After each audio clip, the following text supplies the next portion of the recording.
எவ்வளவு பெரிய போராட்டம் நடந்தாலும், பட்டினி போராட்டத்தில் இருப்பவர்களுடைய உடல்நிலை மிக மோசமாக நலிந்தாலும் உயிரே போகுங்கிற நிலைமை வந்தா கூட மோடியினுடைய அரசுக்கு ரெண்டு விஷயம் சுத்தமா கிடையாது. அரசாங்கத்தினுடைய பார்வை என்பது அதிகப்படியான வணிகமயம். மோடி அரசாங்கம் பொறுப்புக்கு வந்த பிறகு அது ஃபுல் ஃபிளெட்ஜ்டாக கல்வித்துறையினுடைய தலையெழுத்தே சுத்தமாக மாறிவிட்ட ஒரு சூழல். தோழர் சீதாராம் யெச்சூரி அடிக்கடி சொல்லக்கூடிய தேசிய கல்விக் கொள்கையினாலே அவர் 3C அப்படிங்கறத அவரு சொல்லுவாரு. பள்ளிகள் மூடப்பட மாணவர் சேர்க்கை குறைகிறது. கார்ப்பரேட்டுகளுக்கான ப்ராடக்டை உருவாக்கக்கூடிய ஒரு இடமாக கல்வித்துறையை இந்த அரசு மாற்றிக்கொண்டு இருக்கிறது. நீட் எக்ஸாம்க்கு ப்ரிப்பேர் பண்ற யாராவது நம்ம வீடுகள்ல இருந்தா நம்ம பார்ப்போம், சோறு தண்ணி இல்லாம அவ்வளவு சிரமப்பட்டு குழந்தைகள் உழைத்து ஓடாக தேய்ந்து அந்த எக்ஸாமை எழுதுனா கடைசியில கொஸ்டின் பேப்பர் லீக்கேஜ், மறுபடியும் ஒரு தரம் எழுது அப்படின்னா யாரோட தப்பு? கொஸ்டின் பேப்பர் லீக்கேஜ்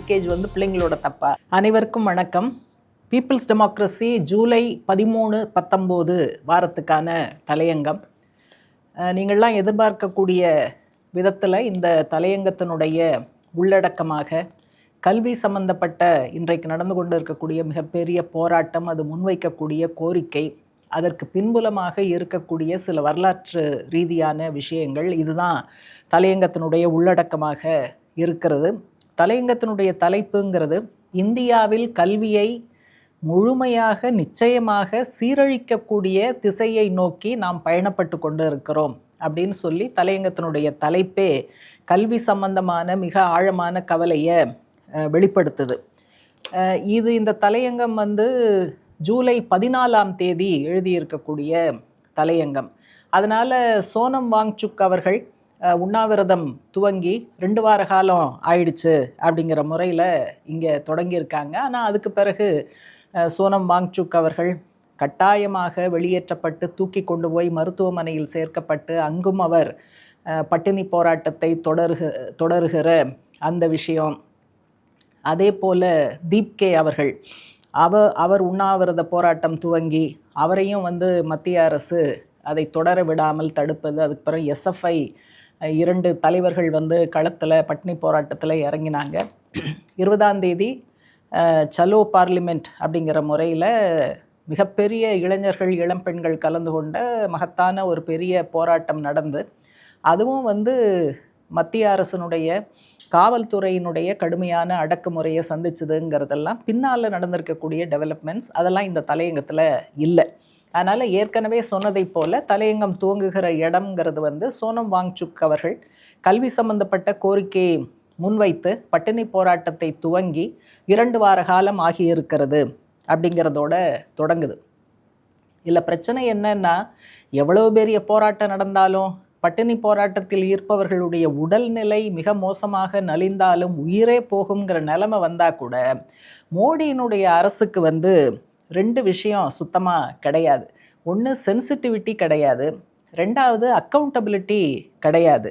அதனால் இப்போ நடந்து கொண்டு இருக்கக்கூடிய விஷயங்கள், டெவலப்மெண்ட்ஸ்லாம் பார்த்தாக்க தலையங்கம் சொல்லி இருக்கக்கூடிய இந்த விஷயம் ரொம்ப கரெக்டு. சென்சிட்டிவிட்டியும் கிடையாது, அக்கௌண்டபிலிட்டியும் கிடையாது. எதையுமே ஏற்க மறுக்கக்கூடிய, கண்ணை மூடிக்கொள்ளக்கூடிய ஒரு போக்கு தான் மோடி அரசாங்கத்திடம் தெரிகிறது. ஜந்தர் மந்தரில் நடக்கக்கூடிய இந்த போராட்டத்திற்கு இந்தியா முழுவதிலுமிருந்து ஏராளமான இளைஞர்கள், இளம்பெண்கள், பல்வேறு அரசியல் கட்சிகள், ஜனநாயக மதச்சார்பற்ற பகுதிகளைச் சேர்ந்தவர்கள், பிரிவுகளைச் சேர்ந்தவர்கள் இப்படி ஒரு சேர ஆதரவையும் ஒருமைப்பாட்டையும் அளித்து கொண்டு இருக்கிறார்கள். ஒரே ஒரு டிமாண்ட் தான் ஃபோக்கல் டிமாண்ட். அது நடந்திருக்கக்கூடிய இந்த தவறுகளுக்கெல்லாம் பொறுப்பேற்று கல்வித்துறை அமைச்சர் தர்மேந்திர பிரதான் ஒன்று அவர் பதவி விலகணும், இல்லைன்னா அரசு அவரை டிஸ்மிஸ் பண்ணணும். இந்த ஒற்றை கோரிக்கையை முன்வைத்து தான் இந்த இயக்கம்ங்கிறது நடந்துக்கிட்டு இருக்கு. நம்ம கொஞ்சம் யோசித்து பார்த்தோன்னா, சுதந்திரம் கிடைத்த காலத்தில் நம்முடைய கல்வித்துறை இருந்த நிலைமைங்கிறது வேற. இப்போ இந்த காலகட்டத்தில் நிறைய மாற்றங்கள் இன்னைக்கு நம்ம பார்க்கக்கூடிய கல்வித்துறைங்கிறது கம்ப்ளீட்டாக டிஃப்ரெண்ட்டாக இருக்குது அப்படிங்கிறத நம்ம புரிஞ்சுக்கணும். சுதந்திரம் கிடைத்த உடனேயே நம்ம விவாதித்து அரசியல் சட்டத்தை உருவாக்கினோம்.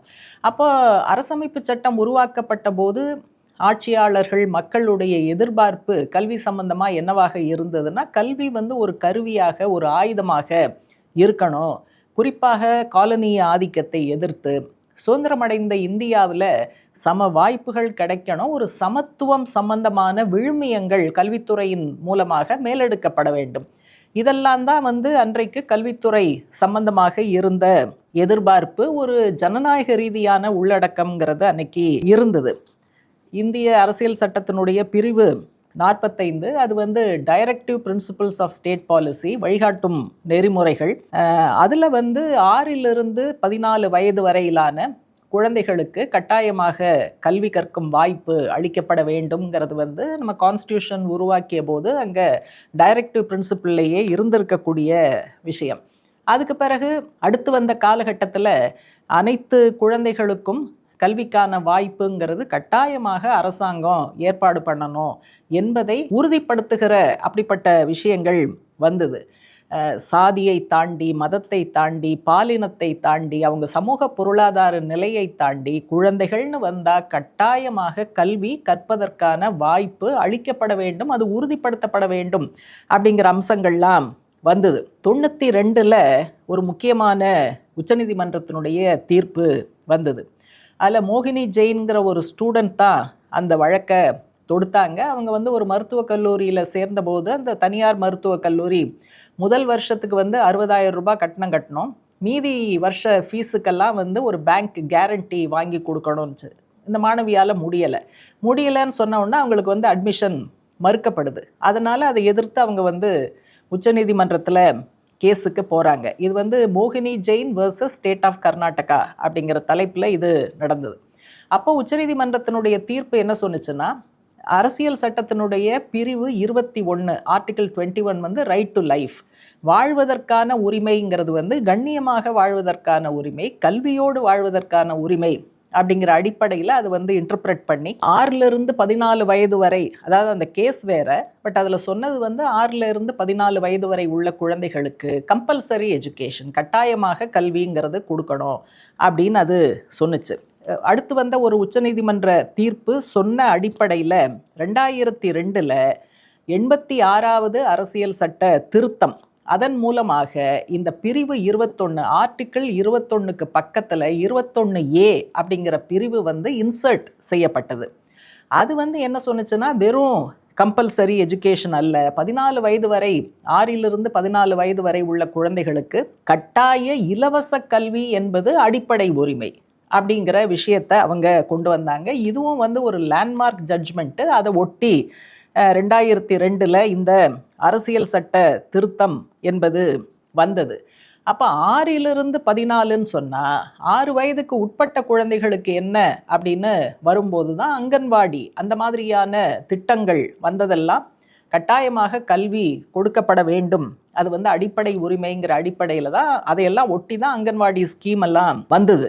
ரொம்ப பெரிய ரிசோர்ஸஸ் இல்லைன்னா கூட இதுக்கெல்லாம் ஓரளவுக்கு நிதிங்கிறது ஒதுக்கப்பட்டுச்சு. அதனால் கல்வித்துறை எப்படி இருக்க வேண்டும், கல்விங்கிற சிஸ்டம், அமைப்பு முறை எப்படி இருக்கணும் அப்படிங்கிறது இந்த ஒரு 2000 அந்த வருடங்கள் வரைக்கும் ஓரளவு பாசிட்டிவாக போச்சு. ஆனால் அது அப்படியும் சொல்ல முடியாது. ஏன்னா 1980களின் மத்தியிலிருந்து நவீன தாராளமய கொள்கைகளுடைய துவக்கம், இந்திய அரசாங்கம் அதை பின்பற்றுவதற்கான முஸ்தீபுகளை செய்த அந்த காலகட்டம் 1980களின் நடுப்பகுதி. அப்போது பிரதானமாக என்ன கேள்வி வந்ததுன்னா, கல்விக்கு அரசாங்கம் முதலீடு போட வேண்டுமா, அதை வருஷா வருஷம் அதை அதிகரிக்கணுமா, பட்ஜெட்டில் ஒரு குறிப்பிட்ட சதவீதமாக அதை கொண்டு வர வேண்டுமா அப்படிங்கிற கேள்வியெல்லாம் வந்தது. இதுக்கெல்லாம் எதுக்கு அரசாங்கம் செலவழிக்கணும், அதெல்லாம் காசு இருக்கிறவங்க பார்த்துக்கட்டும், தனியார் துறை பார்த்துக்கட்டும் அப்படிங்கிற முறையில் நவீன தாராளமய கொள்கை நம்ம ரிப்பீட்டடாக சொல்கிறோம். அது ஏதோ பொருளாதார துறையில் வந்ததுங்கிறது மட்டுமல்ல, நவீன தாராளமய கொள்கை எல்லாத்துக்கும் ஒரு மைண்ட் செட்டை உருவாக்குது. எல்லாத்துக்கும் அரசாங்கம் தான் வேணுமா, அவங்கவுங்க சம்பாதிக்கிறாங்க, அவங்கவுங்களுக்கு என்ன வசதியோ அதுபடி வாழ்ந்துட்டு போகட்டுமே, அரசாங்கம் எதுக்கு இந்த கமிட்மெண்ட்டை நிறைவேற்றணும், எல்லாத்தையும் கவனிக்கிறது அரசாங்கத்தினுடைய வேலையா அப்படிங்கிற இந்த மாதிரியான ஆர்கியூமெண்ட்ஸ்லாம் நவீன தாராளமய கொள்கைகளுடைய ஒரு நீட்சி, அதனுடைய பிரதிபலிப்பாக தான் நம்ம பார்க்கணும். அதனால் அடுத்தடுத்து வந்தபோது இப்படி 1-2 சுப்ரீம் கோர்ட் ஜட்ஜ்மெண்ட்டை தவிர மற்றபடி அரசாங்கத்தினுடைய பார்வை என்பது அதிகப்படியான வணிகமயம், கமர்ஷியலைசேஷன். அதே போல் 80கள் 90களில் கொஞ்சம் இந்துத்துவா கொள்கைகள் மேலோங்கி வந்த நேரம். அதனால் கல்வியில் வகுப்புவாதம் உள்ளே நுழைவது என்பதனுடைய துவக்க காலகட்டமாக அன்றைக்கு இருந்தது. அதுக்கப்புறம் மோடி அரசாங்கம் பொறுப்புக்கு வந்த பிறகு அது ஃபுல் ஃப்ளெட்ஜ்டாக கல்வித்துறையினுடைய தலையெழுத்தே சுத்தமாக மாறிவிட்ட ஒரு சூழல். அதனுடைய ஒரு பகுதி தான் 2020 NEP தேசிய கல்விக் கொள்கை வந்தது. இந்த தேசிய கல்விக் கொள்கையினுடைய சிற்பி யாரு அப்படின்னா நிச்சயமாக RSS. அதனால RSSனுடைய ஐடியாலஜி என்னவோ அந்த சித்தாந்தத்தினுடைய கூறுகள் கல்வித்துறையில் அந்த துறை நடத்தப்படுகிற விதம், தனியார் மயமாக்கப்படுகிற வணிகமயமாக்கப்படுகிற விதம், ஒட்டுமொத்த அதிகாரங்கள் குவிப்பு, சென்ட்ரலைசேஷன். அதனால தான் தோழர் சீதாராம் யெச்சூரி அடிக்கடி சொல்லக்கூடிய தேசிய கல்விக் கொள்கையினாலே அவர் 3C அப்படிங்கிறத அவர் சொல்லுவார். Commercialisation, communalisation, centralisation. அதனால் மோடியினுடைய ஆட்சி காலத்தில் கம்ப்ளீட்டாக சென்ட்ரலைசேஷன் அப்படிங்கிறது, அதிகார குவிப்பு, மையப்படுத்துதல் அப்படிங்கிறது கல்வித்துறையில் வந்துருச்சு. கல்வி என்னதான் பொதுப்பட்டியலில் இருந்தாலும் மாநிலங்களுக்கு அதில் பெருசாக உரிமை இருக்குது, அதிகாரம் இருக்குங்கிற சூழல்லாம் இன்னைக்கு கடுமையாக முழுமையாக மாறிவிட்டது அப்படிங்கிறது தான் நம்ம இதோட சேர்த்து பார்க்க வேண்டியிருக்கு.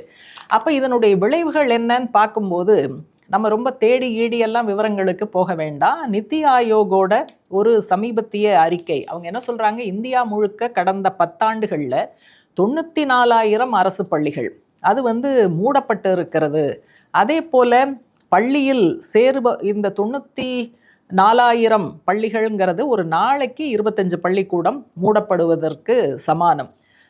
அதே போல் பள்ளியில் மாணவர் சேர்க்கை அப்படிங்கிறதும் குறைந்து கொண்டு வருகிறது அப்படிங்கிற அபாயகரமான விஷயம் அதில் இருக்குது.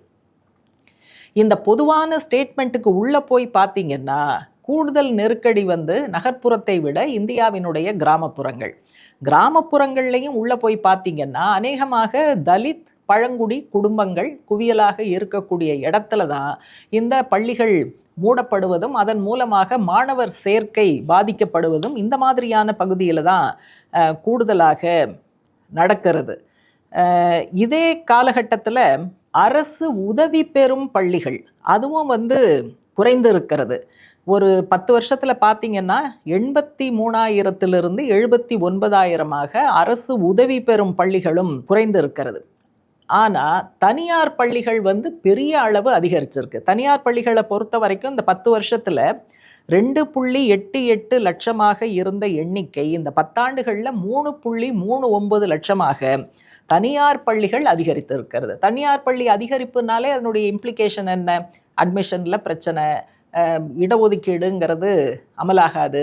அதே போல் கட்டணம் அப்படிங்கிறது யாரும் கை வைக்க முடியாத அளவுக்கு தான் போகும். அப்போ இதெல்லாம் தான் தனியார் நிர்வாகம் கல்வித்துறையில் அதிகரிக்க இந்த மாதிரியான பாதிப்புகள் சாதாரண குடும்பங்கள், குறிப்பாக ஏழை குடும்பங்களுக்கு இதெல்லாம் மிகப்பெரிய பிரச்சனையாக வருதுங்கிறத நம்ம விளக்க வேண்டிய அவசியம் இல்லை.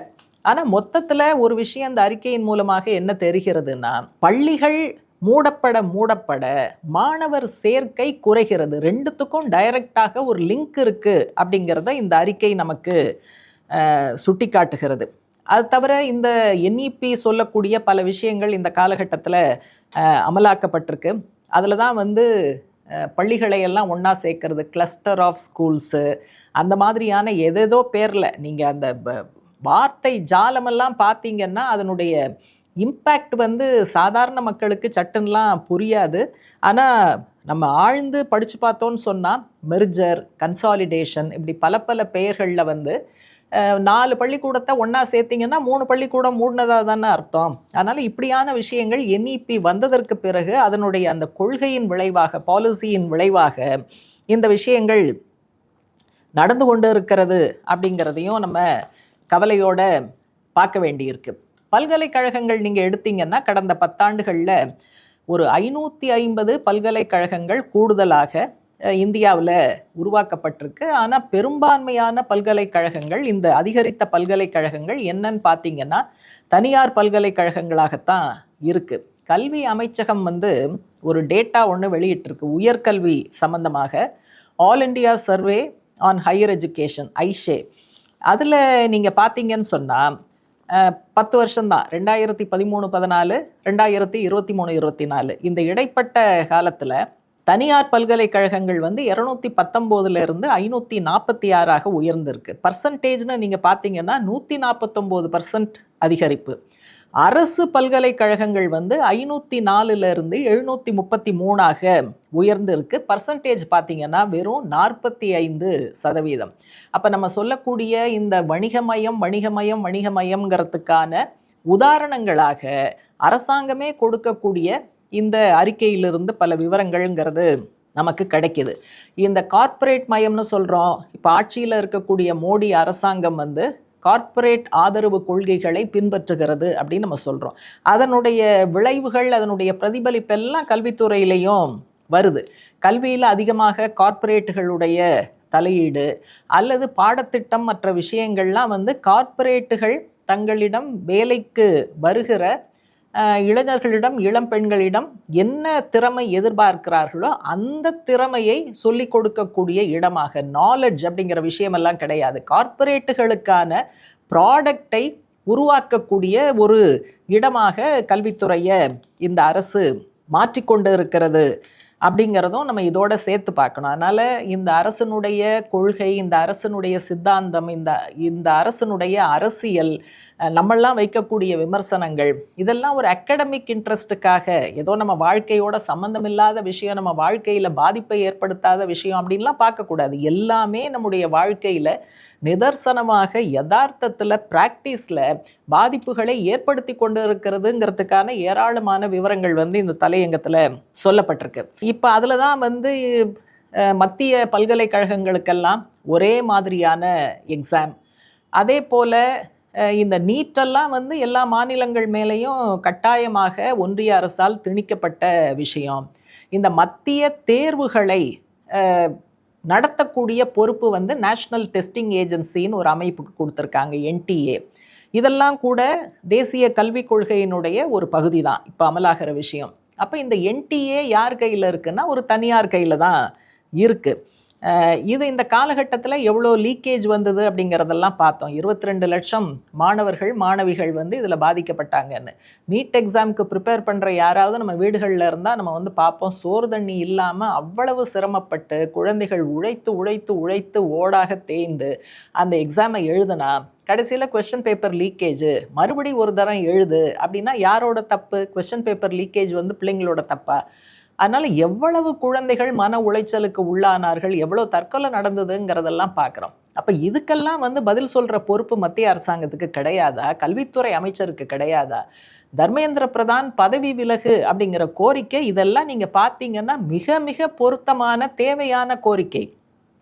அதனால் எதுக்கும் நாங்கள் பொறுப்பெடுத்துக்க மாட்டோம் அப்படிங்கிறது தான் அரசாங்கம் சொல்லக்கூடிய விஷயம். ஆனால் நடந்திருக்கிறதெல்லாம் பார்த்தா அரசாங்கம், கல்வித்துறை, கல்வி அமைச்சர் கட்டாயமாக பொறுப்பேற்க வேண்டிய டெவலப்மெண்ட்ஸ் தான் இந்த காலகட்டத்தில் நடந்திருக்கு. நீங்கள் இப்போ மட்டும் கிடையாது, நீட் எக்ஸாம் பேப்பர் லீக்கேஜ் ஆனதுங்கிறது இப்போ மட்டும் கிடையாது. 2017 வருஷத்துலேருந்தே மத்திய அரசு நடத்துகிற இந்த தேர்வுகளில் சின்னதும் பெரியதுமாக நிறைய ஊழல்கள் ஒன்று பின்னால் ஒன்று வந்திருக்கு அப்படிங்கிறதையும் நம்ம பார்க்கணும்.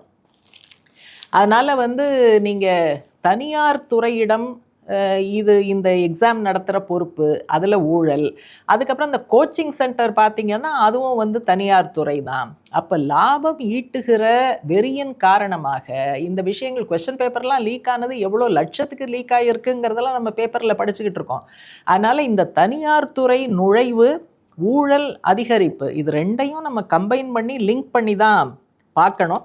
அதனால் தர்மேந்திர பிரதான் பொறுப்பெடுத்து பதவி விலகுவது அப்படிங்கிறது தான் சரியான விஷயம். இப்போ ரைட் டு எஜுகேஷன் அப்படிங்கிறது எவ்வளவு சிரமம், எவ்வளவு போராட்டங்கள், அதுக்கு பிறகு 2009 தான் கல்வி உரிமை சட்டம்ங்கிறதே வந்தது, நம்ம எல்லாருக்கும் தெரியும். கடந்த காலத்தில் கல்வி உரிமையை பாதுகாக்க நம்ம நடத்திய போராட்டங்களை விட மிக மிக அதிகமாக இன்றைய காலகட்டத்தில் கல்விக்கான உரிமையை பாதுகாக்க வேண்டிய கடமை நமக்கு இருக்குது. அதே போல் சிலபஸ் வந்து இஷ்டத்துக்கு மாற்றுறாங்க, வரலாறை வந்து திரிக்கிறாங்க, மித்தாலஜி தான் இன்றைக்கி வந்து பாடமாக, ஜோதிடம் உள்பட பாடமாக முன்னுக்கு வரக்கூடிய அவல நிலை. அப்போ நம்ம அரசியல் சட்டத்தில் இருக்கக்கூடிய மதச்சார்பின்மை, ஜனநாயகம், அறிவியல் கண்ணோட்டம், சயின்டிஃபிக் டெம்பர், இதெல்லாம் கண்டிப்பாக கல்வி திட்டத்தின் ஒரு பகுதியாக தொடர வேண்டிய அவசியம் இருக்கிறது. இந்தியாவினுடைய எதிர்கால சந்ததியினர் இப்படிப்பட்ட அருமையான விழுமியங்களை பாடத்திட்டத்தில் சேர்க்காமல் அவங்க இதுக்கெல்லாம் அப்பாற்பட்ட ஒரு ப்ராடக்டாக உருவாக்கப்படுவது கார்ப்பரேட்டுகளை தவிர வேற யாருக்கும் எந்த பலனும் இருக்காது. அதனால் இது இந்த பொதுவான கோரிக்கை, அதாவது தர்மேந்திர பிரதான் பதவி விலக வேண்டும்ங்கிறது வெளியில் வைக்கப்படுகிற கோரிக்கையாக இருந்தாலும், நீங்கள் இந்த டெவலப்மெண்ட்ஸ்லாம் பார்த்தீங்கன்னா இந்த ஒன்றிய அரசு ஆர்எஸ்எஸ்னுடைய சித்தாந்தம், அதில் வரக்கூடிய சென்ட்ரலைசேஷன், கமர்ஷியலைசேஷன், கம்யூனலைசேஷன், இந்த மாதிரியான அம்சங்கள், இது எல்லாமே ஒரு மிகப்பெரிய கல்வித்துறை இன்றைக்கு மிக மோசமாக சீரழிந்து கொண்டு இருக்கிறது. எதிர்கால இந்தியா குறித்த, எதிர்கால சந்ததியினர் குறித்த ஒரு மிகப்பெரிய ஆழ்ந்த கவலையை இது உருவாக்கி கொண்டு இருக்கிறது. இது ஒருத்தர் 2 பேர் தடுத்து நிறுத்துகிற விஷயம் அல்ல. அதனால் ஏராளமான இளைஞர்கள், ஜனநாயக சக்திகள் ஒன்றாக சேர்ந்து ஒரு பரந்த மேடை, ஒரு ப்ராட் பிளாட்ஃபார்ம் அமைத்து இந்த கொள்கைகளுக்கு எதிராக நம்ம கொண்டு போகணும். கல்வியை பாதுகாப்பது ஏதோ அகடமிக் கம்யூனிட்டியினுடைய வேலை அல்ல, இந்த நாட்டில் இருக்கக்கூடிய குடிமக்களுடைய மிக முக்கியமான கடமை என்பதைத்தான் தலையங்கம் சுட்டிக்காட்டுகிறது.